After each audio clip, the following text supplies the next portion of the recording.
Bom domingo, bom dia! E hoje vamos com essa obra aqui do professor Jordan Peterson. Ele que já fez aquela obra que vocês já viram lá nos meus stories, 12 regras para a vida, lembram? Então, nesse livro aqui, Mapas do Significado, né? Ele vai trazer toda a arquitetura da crença. É um livro bem extenso, é um livro de difícil leitura, você vai precisar praticamente de um dicionário para estar entendendo as palavras aqui. É um livro bem difícil, mas quando você pega o pensamento dele, o caminho dele, você segue o livro mais fluente. Então, assim, o Jordan Peterson, é um professor canadense, né? Um psicólogo, um cientista. Ele fez essa obra aqui depois de 10 anos de estudo, de muita pesquisa. Ele estava dentro da Universidade de Toronto, da Harvard também. Então, aqui nesse livro, ele traz muita psicologia, muito de autores como Nietzsche, Jung, Sokolov.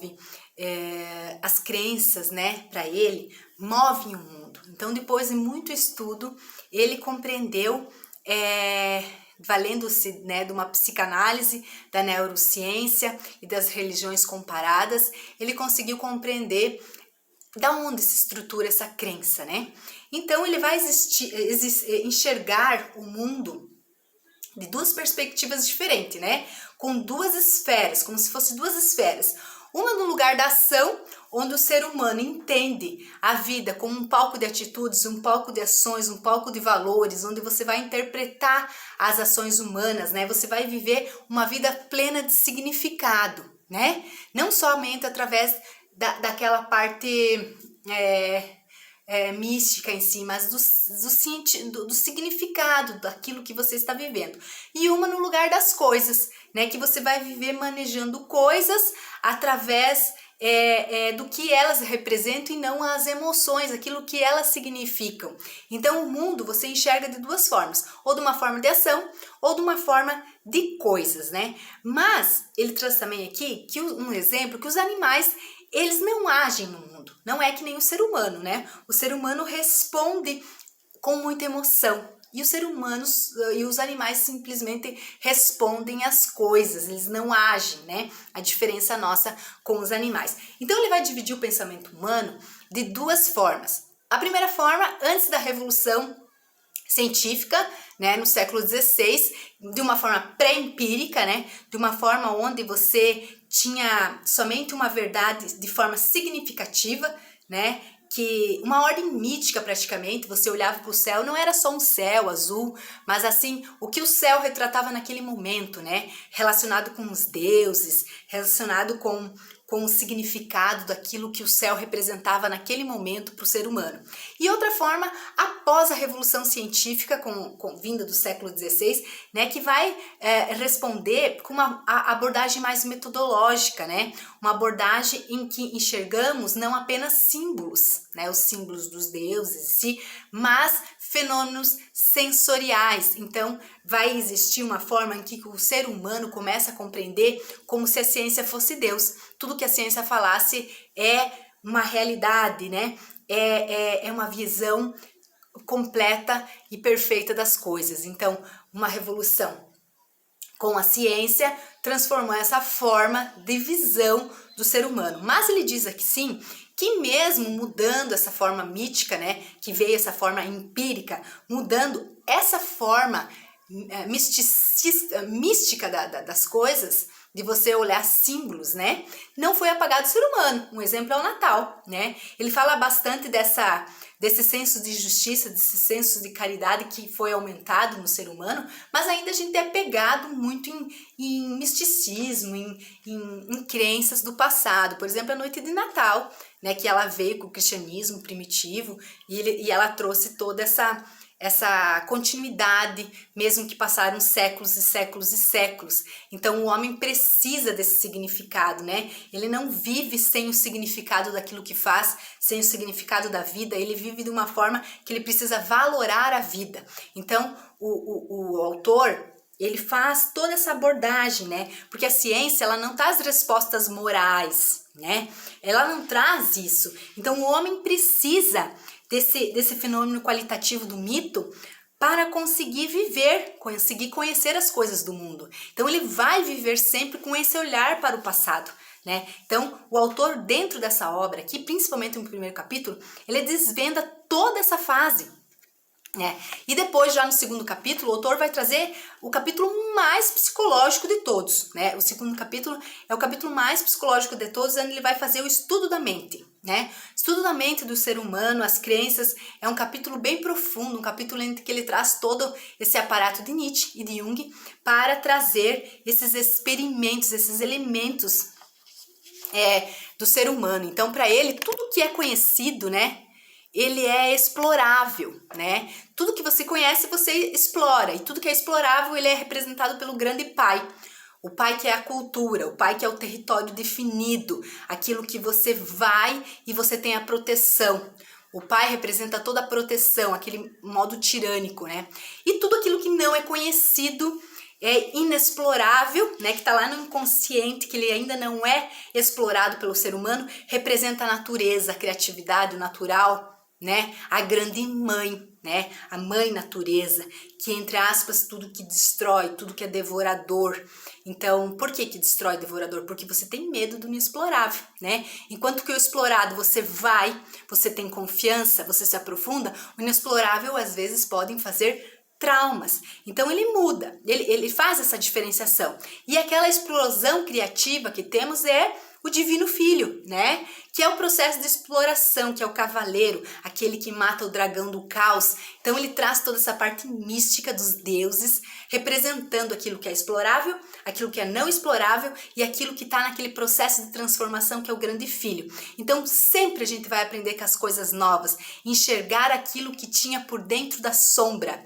Por exemplo, aqui ele traz as obras de Shakespeare, até onde você não conhece as coisas. A partir do momento que você busca o novo, você adentra naquilo que não é conhecido, você vai evoluir. E ele traz o Olavo de Carvalho, porque o autor, ele faz esse comparativo, ele traz esse Olavo de Carvalho, ele traz mostrando que você pode compreender, se você começar a fazer, se conhecer, entender esse mapa da ignorância tua, né? Aquilo que você não sabe, mapeia. Você já mapeou isso? Tudo aquilo que você não sabe, analisa a parte psicológica, analisa a parte científica, analisa o teu estudo histórico, tudo aquilo que você ainda não sabe, você vai desenvolver um mapa da tua ignorância. E aí você vai compreender o quão inexplorável ainda você é, né? Então o Olavo de Carvalho traz isso pra gente nessa obra que também é muito especial, que vai fazer esse desvendamento. Então, tudo aquilo que você incorpora, que você aprende, você sabe. Aquilo que você não incorpora, que você não aprendeu, que você não foi em busca, você não explorou, você não sabe.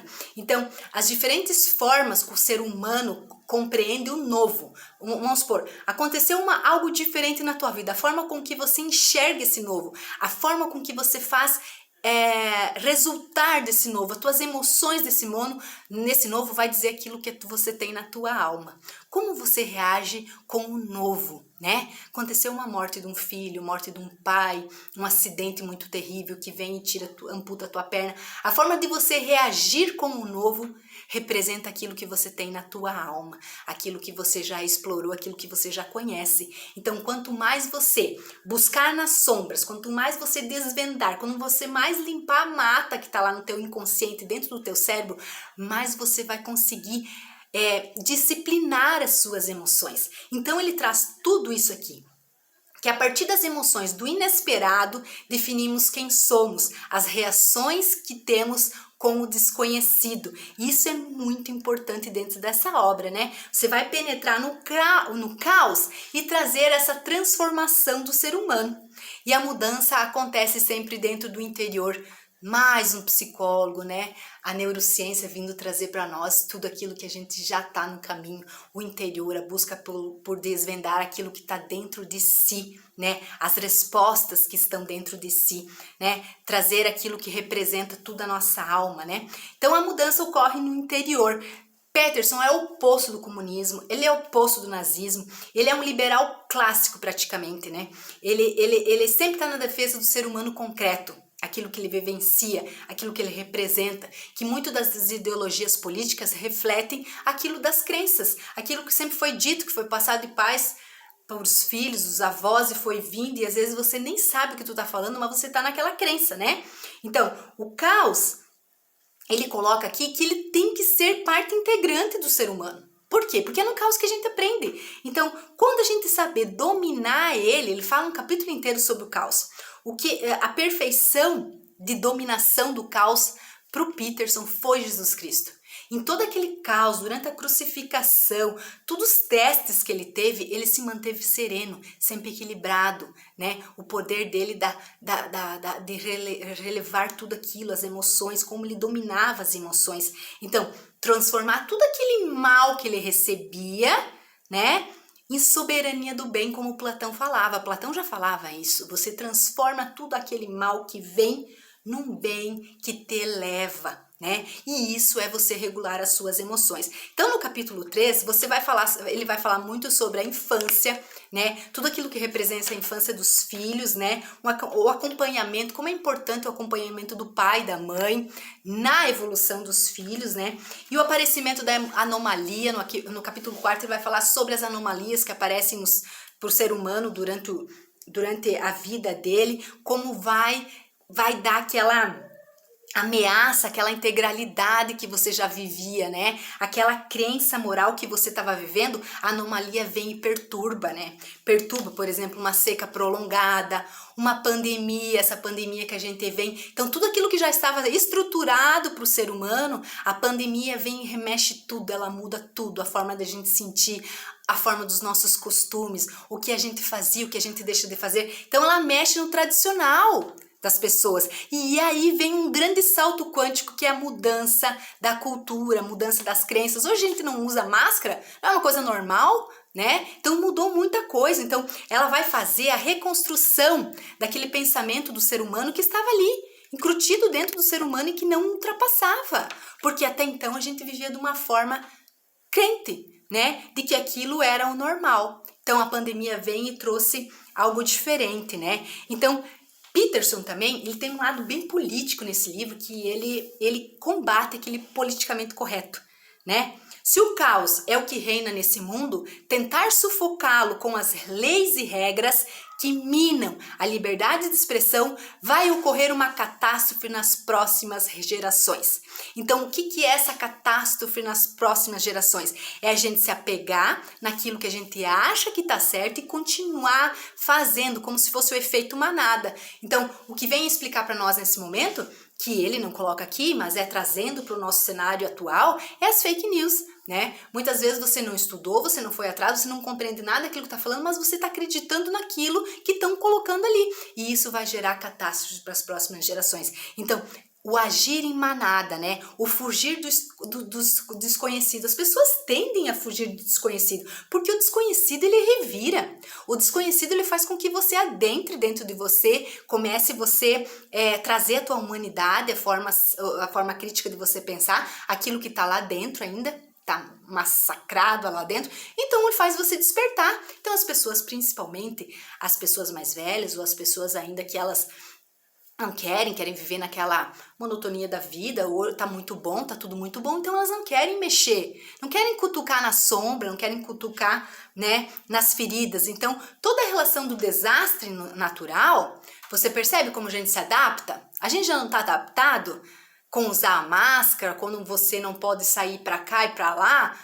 Qual era a nossa reação lá em março, quando veio a pandemia? A gente não foi correndo para o supermercado, parecia que era o último dia de comprar as coisas. Então a gente se adapta com o desastre natural. A gente se adapta, né? Então essa nova ideia ao estranho, que ele é abstrato, você não consegue sentir, não é concreto ainda, ela mostra que a caneta, ela é mais forte que a espada.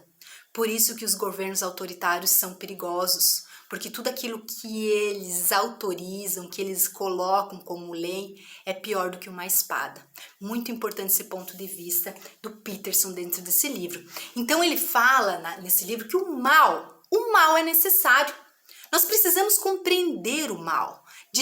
dissolver o mal para a gente poder evoluir. A gente não pode negar a existência do mal. Daí ele traz até aqui a figura do diabo, ele traz um capítulo inteiro sobre essa discussão do herói e do adversário. O livro é maravilhoso. Vou te dizer assim, ó, que o livro ele tem muita pesquisa. Ele traz também demonstrando que a mudança da crença ou a falta dela, ela traz esperança, mas também traz muito sofrimento. Então, nesse domingo, eu fico com essa obra aqui, que vai precisar de muito estudo, né? Eu praticamente fiz essa resenha, mas entendi, coloca 30% da obra, porque a obra é muito extensa, ela é muito grande.